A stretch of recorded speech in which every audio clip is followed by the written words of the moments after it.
गांव में दीनबंधु अपने दो बेटों बुधन और गोपी के साथ रहता था। दीनबंधु अक्सर बीमार रहता था और एक दिन बीमारी की वजह से वह चल बसा। पिता के जाने के बाद दो भाइयों के पास सिर्फ विरासत रह गई। बहुत हो गया गोपी, अब तू निकल जा मेरे घर से। कितने दिन से तेरे परिवार का बोझ मैं उठा रहा हूं। क्या तूने कभी एक पैसा कमाया? माँ की दवाई, घर का राशन, बिजली का बिल सब मैंने दिया। और ये देख, ये जमीन के कागज हैं, इस पर माँ के साइन हैं। अब तू और तेरे बच्चे यहाँ एक मिनट भी नहीं रह सकते। भैया, ये आप क्या कह रहे हैं? इस घर में मेरा भी हिस्सा है। हम दोनों ने माँ बाप की सेवा की थी। उनकी मौत के बाद क्या यही बचा था हमारे बीच? तभी बुधन की पत्नी सीता आगे बढ़ती है। देवर जी, हमने इस घर की जिम्मेदारियां निभाई हैं। हर कोने में हमारे पसीने की बूंदें हैं। आप मेहरबानी करके अपनी बीवी और बच्चे को यहाँ से लेकर जाइए, बस, और कुछ भी मत सुनाइए। सीता, बात खत्म करो। मैं कोई भावुक ड्रामा नहीं सुनूंगा। ये घर अब मेरा है और मैं फैसला कर चुका हूँ। भाभी, एक बार सोचिए, क्या हम इतने पराये हो गए? माँ और बाबूजी ने तो हमेशा हमें एक परिवार ही कहा था। आज अगर वो दोनों होते तो क्या ये सब देख पाते? सीता मुंह फेर लेती है। तभी गांव के बुजुर्ग दीनदयाल काका पास आते हैं। अरे बुधन बेटा, ये क्या कर रहा है? ये तेरा अपना खून है, भाई है। तेरे बाप की चिता की आग अभी ठंडी नहीं हुई और तू इसे घर से निकाल रहा है। दीनदयाल काका, आप अपने काम से काम रखिए। किसी के परिवार के मामले में टांग मत अड़ाइए। फिर गोपी बिना कुछ कहे अपनी पत्नी गीता और बेटे सोनू के साथ गांव के बाहर नदी किनारे आ जाता है। सुनो, क्यों ना हम यही किसी कोने में एक छोटा सा घर बना ले? जैसी जिंदगी है वैसा ही घर भी ठीक रहेगा। क्या कहते हो आप? ठीक कहती हो गीता। अब हमें किसी से कुछ नहीं मांगना। चलो, एक बांस की छांव में ही सही हम अपना घर खुद बनाएंगे। लेकिन सुनो, झोपड़ी पूरी करने के लिए लकड़ी चाहिए और लकड़ी काटने के लिए कुल्हाड़ी। हमारे पास तो वो भी नहीं है। तो क्या करे जी? रात भर ऐसे ही बैठे रहेंगे क्या? नहीं, मैं गांव जाकर कोशिश करता हूँ। शायद कोई कुल्हाड़ी दे दे। और सोनू के लिए 2 रोटियां भी। पापा, बहुत भूख लगी है। थोड़ी देर और बेटा, पापा जरूर कुछ लेकर लौटेगा। तुम्हारा पेट भी भरेगा और हमारा घर भी बनेगा। गोपी गांव की तरफ जाता है और एक लकड़हारे छोटे लाल से, जो लकड़ी काट रहा होता है, गोपी उसे कहता है, भाई, क्या ये कुल्हाड़ी मुझे कुछ देर के लिए दे सकते हो? मुझे अपने लिए एक छोटा सा घर बनाना है। घर? तू तो गांव से बाहर का लगता है। क्या करेगा घर बना के? मेरे भाई ने जमीन हथिया ली। माँ बाप की मौत के बाद हमें घर से निकाल दिया। अब बीवी बच्चों को लेकर नदी किनारे बस गए हैं। छाया तो चाहिए ना, कम से कम बरसात से सिर ढकने को। आजकल यही देखा जाता है भाई, खून से नहीं, जमीन से रिश्ता होता है। ले भाई, ये कुल्हाड़ी भी रख और ये रोटी भी। आज के जमाने में भी तुम्हारे जैसे इंसान मिलते हैं। भगवान तुम्हारा भला करे। भाई, आज मेरा बेटा पेट भरकर खाएगा। गोपी कुल्हाड़ी और रोटी लेकर नदी किनारे लौटता है। पापा, रोटी। हाँ बेटा, आज तेरा पेट भर जाएगा और कल से अपनी झोपड़ी भी बनेगी अपने ही हाथों से। कुछ दिनों बाद गोपी उसी कुल्हाड़ी से लकड़ी काटता है और अपने लिए एक अच्छी सी झोपड़ी बना लेता है। पापा, वो देखो, हमारी झोपड़ी अब कितनी सुंदर लग रही है। हाँ बेटा, ये झोपड़ी नहीं, हमारी मेहनत की मिसाल है। अब कोई हमसे इसे छीन नहीं सकता। ये हमने अपने पसीने से बनाया है। अब ये हमारा है पूरी तरह से। चलो गीता, अब जब घर बन गया है तो मैं गांव जाकर कोई काम ढूंढता हूँ। कुछ भी करूंगा, लेकिन रसोई का धुआं फिर से उठेगा। फिर गोपी गांव की तरफ निकल पड़ता है। भैया, कोई काम हो तो बता दो। मेरी बीवी और बच्चे कई दिनों से भूखे हैं। घर में चूल्हा तक नहीं जला। मैं मजदूरी कर लूंगा, खेत में काम भी कर लूंगा, बस कुछ मिल जाए। अरे गोपी, अभी तो सीजन भी नहीं है, काम कहाँ से दूं? जा कहीं और पूछ ले। फिर गोपी एक एक कर कई घरों में जाता है, पर कोई भी उसे काम नहीं देता। गोपी हताश आंखों में आंसू लिए लौटता है। तभी बूढ़ी औरत उसे देखती है और उससे कहती है, बेटा तू कब से घूम रहा है? तेरा चेहरा सब कुछ कह रहा है।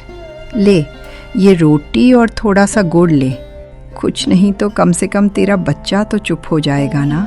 माई, आज तू तो जैसे भगवान बनकर आई है। तेरा ये टुकड़ा हमारे लिए किसी खजाने से कम नहीं है। फिर गोपी घर लौटता है। ये लो गीता, थोड़ा सा खाना मिला है, सोनू को खिला दो, वो भूखा है। और आपने तो खुद भी कुछ नहीं खाया है। आपका चेहरा बता रहा है कि आप बहुत थक गए हैं। मुझे भूख नहीं है, बच्चों का पेट भर जा रहा है, अभी तो बस वही काफी है, मैं तो कल भी खा लूंगा। आप ऐसे क्यों हैं गोपी? इतना सहकर भी हमेशा मुस्कुरा लेते हैं। काश दुनिया में आप जैसा दिल सबको मिलता। गोपी चुपचाप पानी पीता है और सिर झुकाकर झोपड़ी के कोने में जाकर बैठ जाता है। क्या इतनी बेबस हो गई है मेरी किस्मत? हर दरवाजे पर दस्तक दी, पता नहीं कब हमारे दिन बदलेंगे, कब सोनू बिना भूखे पेट सोएगा, कब गीता की आंखों में सुकून लौटेगा। तभी उसकी नजर कोने में रखी कुल्हाड़ी पर जाती है। ये कुल्हाड़ी शायद यही आखिरी रास्ता है। अगर कोई काम नहीं देगा तो अब खुद अपना काम करूंगा।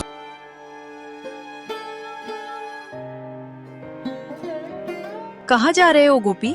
अभी अभी तो लौटे हो, कुछ खा लो पहले, फिर चले जाना। गीता, जब तक सोनू की थाली में भर पेट खाना ना हो, मैं कुछ भी नहीं खा सकता। आज जंगल से लकड़ी काट कर लाऊंगा, बेचूंगा और राशन लेकर लौटूंगा। गोपी जंगल में लगातार पसीना बहा रहा था और फिर जो लकड़ियां काटता है उसे लेकर बाजार चला जाता है। लकड़ियां ले लो, लकड़ियां सूखी है, एकदम सस्ती है, ले लो भाई ले लो। एक ग्राहक लकड़ी हाथ में लेकर देखता है। सूखी तो है पर बहुत पतली है, 10 रुपए दूंगा। भैया मेहनत बहुत लगती है, थोड़ा और बढ़ा लो, 15 रुपए का एक गट्ठा है। देना हो तो दो, वरना और बहुत लोग बैठे हैं। गोपी मजबूरी में उस लकड़ी को 10 रुपए में बेच देता है। फिर धीरे धीरे उसकी सारी लकड़ियां बिक जाती हैं। चलो, कम है पर मेहनत से आया है, अब राशन लेकर घर जाता हूँ। सोनू के लिए आज पेट भर खाना होगा। फिर गोपी किराने की दुकान पर जाता है। भैया 1 किलो चावल दे दो और 1 किलो आटा। कमाल है गोपी, लोग तो भीख मांगते हैं, पर तुम तो जंगल में मेहनत करके अपने परिवार के लिए मेहनत का रास्ता चुने हो। मेहनत ही तो आखिरी सहारा है। सारा राशन लेकर गोपी घर पर लौटता है। क्या हुआ जी? आज सारी लकड़ियां बिक गई आपकी? अरे हाँ भाग्यवान, आज तो जैसे भगवान ने खुद रास्ता बना दिया। हमारी मेहनत रंग लाई, सारी लकड़ियां बिक गई। हाँ, पैसे थोड़े कम मिले, पर इतना जरूर है कि आज हम तीनों भरपेट खा सकते हैं। चलो, ये तो बहुत अच्छी बात है। कम मिला लेकिन अपनी मेहनत से मिला। सोनू भी कितना खुश होगा। आइए आप बैठिए, मैं आप दोनों के लिए खाना बनाकर लाती हूँ। बैठिए। ठीक है गीता, आज जो थकान है ना, वो भी सुकून जैसी लग रही है। गीता मुस्कुराते हुए अंदर जाती है। गोपी बाहर बैठा सोनू को देखकर हल्की सी मुस्कान देता है। कुछ ही देर में गीता थाली में खाना परोसकर बाहर लाती है। तभी झोपड़ी के सामने तपस्वी बाबा आकर खड़े हो जाते हैं। बेटा, 2 दिन से अन्न नहीं खाया, अगर कुछ अन्न हो तो प्रभु के नाम पर दे दो। गोपी और गीता एक दूसरे की ओर देखते हैं। स्वामी जी, हम खुद भी 2 दिन बाद खाने बैठे हैं, पर शायद इसी में भगवान की परीक्षा हो। गीता आधी रोटी और थोड़ा सा चावल लेकर बाहर आती है और उन्हें तपस्वी बाबा को दे देती है। आप खाइए बाबा, हमारे लिए तो हर दिन की भूख है, पर शायद आज आपको खाने की ज्यादा जरूरत है। साधु भोजन खाकर उनसे कहते हैं, बेटा, तेरी सेवा और मेहनत का फल तुझे जरूर मिलेगा। आज जो तूने मुझे दिया है वो कल तुझे बहुत कुछ लौटा कर देगा। मेरा आशीर्वाद है, एक दिन यही झोपड़ी तेरी सबसे बड़ी ताकत बनेगी। गोपी और गीता सिर झुकाते हैं। तपस्वी बाबा रात को वहीं रुकते हैं और सुबह चले जाते हैं। कुछ दिन बाद जंगल में गोपी कुल्हाड़ी लेकर लकड़ी काट रहा होता है। तभी उसकी नजर एक लाल रंग के पत्थर पर पड़ती है। अरे ये क्या है जो इतनी तेजी से चमक रहा है? हे भगवान, ये तो कोई साधारण पत्थर नहीं लगता। नीले कमल जैसा रंग, एक अजीब सी रोशनी। ऐसे पत्थर तो कभी कभार ही मिलते हैं। गोपी पत्थर को कपड़े में लपेटकर घर पर ले आता है और उसे गीता को दिखाता है। गीता, देखो मुझे क्या मिला है। जंगल में लकड़ी काटते वक्त अरे ये तो कोई साधारण पत्थर नहीं है गोपी, इसमें तो कोई ऊर्जा सी महसूस हो रही है। लेकिन ये तुम्हें मिला कहाँ था? जंगल में जैसे ही कुल्हाड़ी जमीन पर लगी, वो उछल उछल कर बाहर आ गया। मैंने सोचा इसे संभाल कर रखता हूँ, शायद किसी दिन जरूरत। आपने ठीक किया जी, भगवान ने खुद आपके हाथों इसे बाहर निकलवाया है। ये कोई साधारण चीज नहीं लगती, लगता है हमारी जिंदगी बदलने वाली है। वहीं दूसरी तरफ बुधन कुछ लोगों के साथ जुए में डूबा हुआ था। हाँ, आज तो किस्मत तेरे साथ है बुधन। तू ऐसे ही जीतता रहा तो एक दिन पूरे गांव का मालिक बन जाएगा। जा लगा दे फिर से सारा दाव एक साथ। डरता क्यों है बुधन? डरता नहीं हूँ, बुधन नाम है मेरा। सारी जमीन रखेत सब लगा देता हूँ। जीत गया तो राजा बन जाऊंगा। किस्मत बदलने के लिए कुछ तो करना पड़ेगा। वो सारे खेत, जमीन, घर सब कुछ दांव पर लगा देता है। पत्ते खुलते हैं और बुधन हार जाता है। बुधन, तू हार गया। अब तेरे नाम कुछ नहीं बचा, सब अब हमारे हवाले हैं। नहीं, ये नहीं हो सकता। मेरे बाप दादा की जमीन, मेरा सब कुछ, मैंने सब कुछ गवा दिया। अब मैं क्या लेकर जाऊंगा घर? बुधन थका हारा घर पहुंचता है। क्या हुआ? इतनी देर कहाँ थे? और ये चेहरा क्यों सूझा है आपका? सब हार गया सीता। खेत, घर सब चला गया। अब हमारे पास कुछ भी नहीं बचा। क्या कहा तुमने? तुम सच कह रहे हो? तुमने हमारे बच्चों का भविष्य जुए में दांव पर लगा दिया।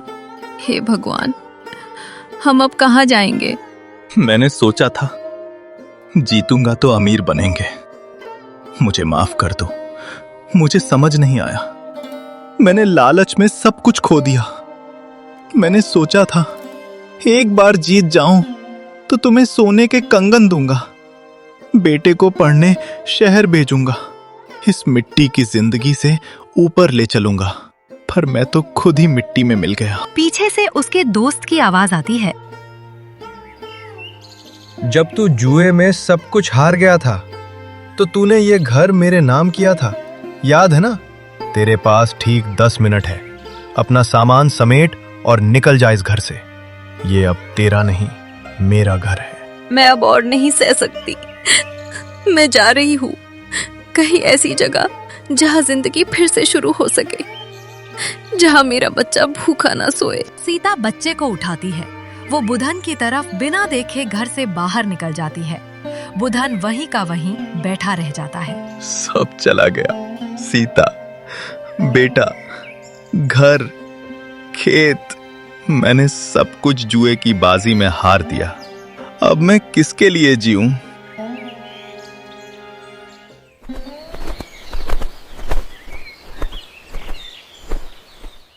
कुछ दिनों बाद बुधन गांव की गलियों में इधर उधर भटक रहा था। दीनदयाल काका, कुछ खाने को मिल जाएगा?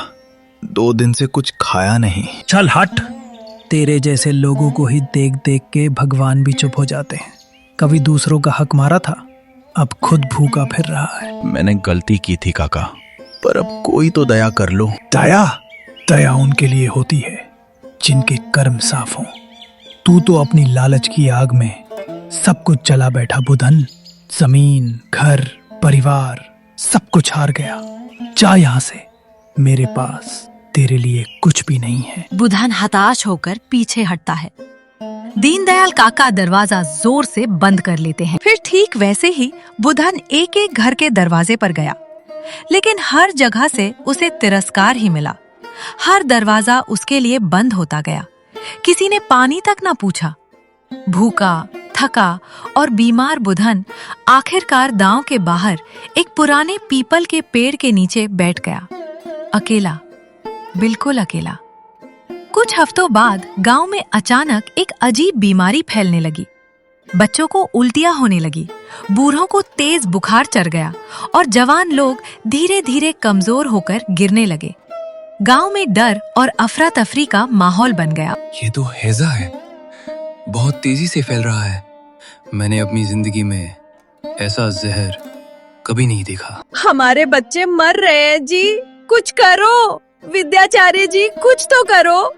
अब कुछ नहीं हो सकता। ये बीमारी अब पूरे गांव को निगल लेगी। ये हम सबके कर्मों का फल है।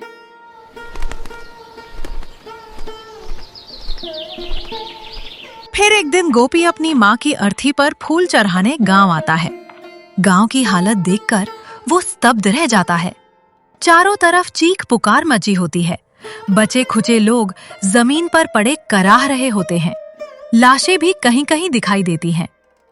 वो घबराते हुए विद्याचार्य जी के पास पहुंचता है। वैद्याचार्य जी, ये क्या हो रहा है गांव में? सब इतने बीमार क्यों हो गए? गोपी बेटा, तू भी भाग जा। ये गांव पहले जैसा नहीं रहा। यहाँ की हवा में जहर घुल चुका है, हैजा फैल चुका है, सब कुछ खत्म हो रहा है। नहीं, मैं नहीं भागूंगा। ये मेरा गांव है, मेरी मिट्टी है। कोई ना कोई उपाय जरूर होगा। बताइए ना वैद्याचार्य जी, कोई तो इलाज होगा। एक तरीका है गोपी, बहुत पुरानी जड़ी बूटी है, नील कमली कहते हैं उसे। अगर उसे एक विशेष नीले पत्थर पर घिसा जाए तो उस दवा से सबसे खतरनाक रोग भी मिट जाते हैं। मैंने वो बूटी तो सहेज कर रखी है, लेकिन वो नीला पत्थर मेरे पास नहीं है। नीला पत्थर? वैद्याचार्य जी, एक नीले रंग का पत्थर मेरे पास है। मैं जब जंगल में लकड़ियां काट रहा था तब मुझे वह पत्थर मिला था। मैंने तो बस यूं ही रख दिया था। शायद वही हो। आप रुकिए, मैं अभी लाता हूँ। गोपी दौड़ता है और अपने घर की तरफ जाता है। एजी, क्या हुआ? सब ठीक तो है ना? वो नीला पत्थर कहाँ है जो मैंने तुम्हें रखने को कहा था? हाँ, वो मैंने अच्छे से संभाल कर रखा था। ये लो। भगवान का शुक्र है, यही पत्थर है।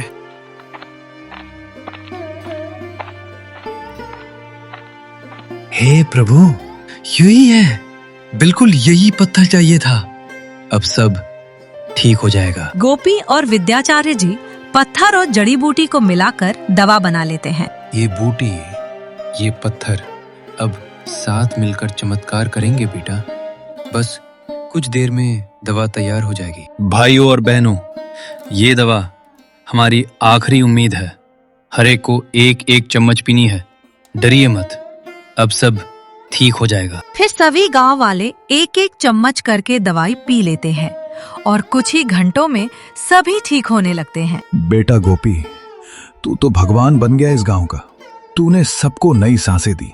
सब तो ठीक हो गए, पर मेरा भैया वो अब तक कहीं नहीं दिखा।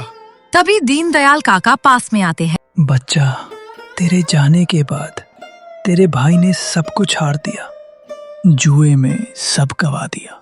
तेरी भाभी उसे छोड़कर चली गई।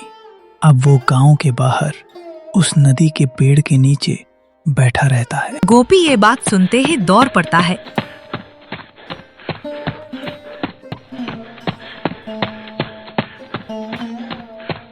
भैया, भैया मैं आ गया। देखो भैया, गोपी आ गया। भाई, तू आ गया। मैंने तो सोचा था अब तुझे कभी नहीं देख पाऊंगा। कुछ नहीं होगा भैया, ये दवा लो, बस थोड़ा सा लो, सब ठीक हो जाएगा। देखना। गोपी बुधन के मुंह में दवा रखता है और उसे पानी पिलाता है। कुछ ही क्षणों में बुधन की सांसें थोड़ी सामान्य होने लगती हैं। माफ कर मुझे भाई, मैंने तुझसे सब कुछ छीन लिया। तेरा हक, तेरा घर, माँ की यादें। मैं लालच में अंधा हो गया था बेटा। भैया भूल जाओ सब कुछ। माँ कहती थी परिवार एक धागा होता है, टूट भी जाए तो जोड़ना हमारा फर्ज है। अब सब ठीक हो गया भैया, हम फिर से एक साथ रहेंगे। हमारा घर फिर से एक घर बनेगा। गोपी बेटा, तूने न सिर्फ बीमारी से सबको बचाया, बल्कि हमें भाईचारे की असली मिसाल भी दी। तूने अपने बड़े भाई बुद्धन को नहीं छोड़ा। आज हम सभी की तरफ से गांव की एक जमीन तुम्हारे नाम की जाती है, एक छोटे से खेत के साथ, ताकि तुम दोनों भाई फिर से साथ मिलकर खेती करो और इस गांव को यूं ही रोशन करते रहो। गांव वालों, मैंने बहुत गलतियां की, पर आज जो आपने मुझे फिर से अपनाया है, उसका ऋण मैं जीवन भर नहीं चुका पाऊंगा। अब बस अपने छोटे भाई गोपी के साथ मिलकर पसीने से इस धरती को सींचूंगा और सच में इंसान बनकर दिखाऊंगा। भैया, अब हम कभी अलग नहीं होंगे। जो कुछ भी हुआ वो सब बीत गया। अब हम साथ मिलकर 2 घर बनाएंगे, एक तुम्हारा, एक मेरा, लेकिन दिल हमेशा एक रहेगा, भाईचारे वाला।